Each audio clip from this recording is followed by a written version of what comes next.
My name is Emma Levy, and I'm a specialist consultant physiotherapist based in London.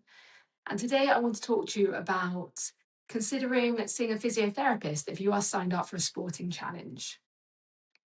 Have you considered a sporting challenge like running a marathon or doing a triathlon or doing a long swim like the Swim Serpentine in London?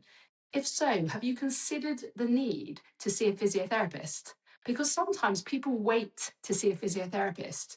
They wait to be injured, but actually sometimes physiotherapy can be really helpful to avoid injuries in the lead up to participating in a challenge like a marathon or a triathlon. And you might be wondering, well, what do we do? But actually, when you train for an event, it's really important to make sure that you're flexible enough, you're strong enough, you're springy enough. And if you're not any of those things, you're going to be putting yourself at risk of injury.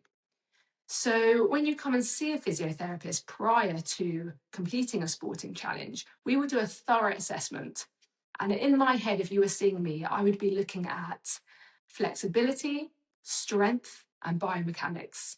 So can your joints move in the adequate range of movements that they need to move to perform that sport? Are they strong enough? Do they have the capacity to be able to complete that challenge? And are your biomechanics optimal in order to be able to complete that challenge without risk of injury?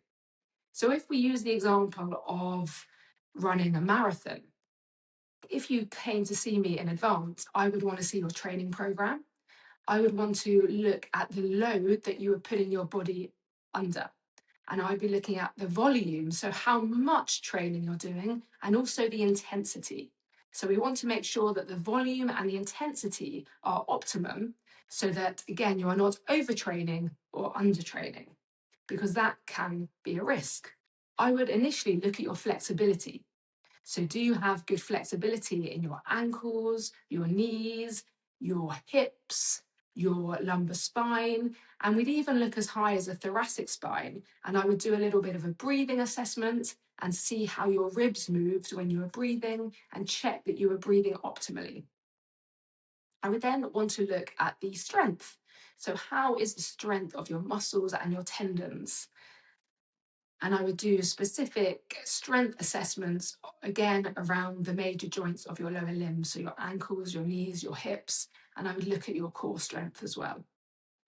Following a flexibility and a strength assessment, we would want to look at your biomechanics.